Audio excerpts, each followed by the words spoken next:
Kekalahan ISIS di Suriah membuat mereka mencari tempat baru dan tempat baru itu adalah Indonesia. Rangkaian peristiwa demonstrasi, kekerasan, aksi teror dengan bendera dan atribut ISIS yang marak sejak 2017 menjadi tanda bahwa ISIS sudah cukup punya pendukung di Indonesia. BUMN menjadi tempat yang paling subur terhadap gerakan radikal yang senafas dengan ISIS. Beberapa peristiwa ditangkapnya petinggi dan karyawan BUMN terkait terorisme di Banten, Cirebon, Sumatera Selatan dan Riau menjadi bukti bahwa gerakan radikalisme bersembunyi di BUMN. BNPT mensinyalir bahwa sekitar 2 juta orang di BUMN berpotensi terpapar radikalisme. Sementara data BUMN Watch mengatakan bahwa 20% pegawai BUMN sudah terlibat radikalisme. BIN juga mensinyalir sekitar 41 masjid di BUMN sering digunakan oleh kelompok-kelompok radikal.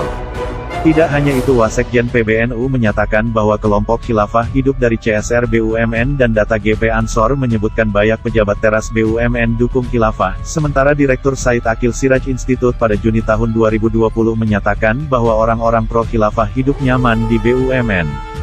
Bocornya data pribadi Denny Siregar di Telkomsel juga menjadi fakta bahwa kelompok radikal sudah menguasai data-data pribadi semua pengguna Telkomsel. Boleh jadi besok atau lusa, saya, kamu, teman atau keluarga kita, akan menjadi korban seperti Denny Siregar atau mungkin lebih dari itu.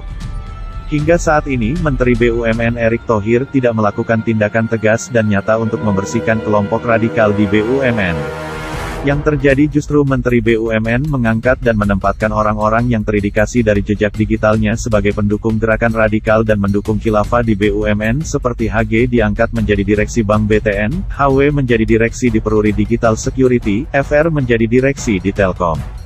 Banyak pihak menduga bahwa rangkaian demonstrasi dan acara-acara yang dilakukan kelompok radikal dan pendukung khilafah juga didanai oleh para pejabat dan pegawai BUMN sebagaimana peristiwa tertangkapnya donatur teroris di Banten dan Riau.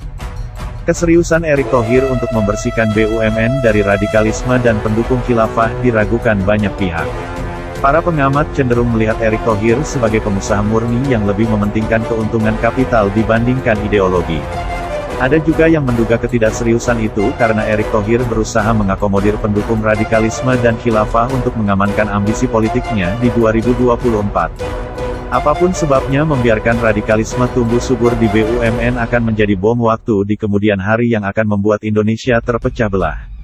Demi negara, konstitusi, ideologi dan keselamatan rakyat, maka Presiden Jokowi harus melakukan evaluasi menyeluruh terhadap kebijakan Menteri BUMN dalam penempatan direksi, komisaris dan penerimaan pegawai di BUMN kalau perlu dengan melibatkan BIN dan BNPT serta melakukan screening ideologi, memeriksa rekam jejak digital, aliran uang dan membuka arsip-arsip wajah mereka yang terlibat dalam demonstrasi-demonstrasi kelompok radikal dan pendukung khilafah. BUMN butuh menteri yang memahami ideologi dan berani memutuskan mata rantai radikalisme dan pendukung khilafah. Karena ketidakberanian Menteri BUMN untuk membersihkan BUMN boleh jadi kelak akan dibayar oleh tragedi kemanusiaan yang memakan korban darah dan jiwa banyak anak bangsa. Bersihkan BUMN sekarang juga atau kelak, Indonesia akan terpecah belah.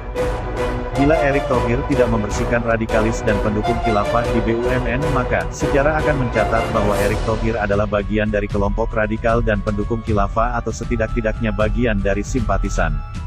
Terima kasih telah mendengarkan dan menyebarkan pesan perjuangan ini. Dari kami Anonimus Nusantara.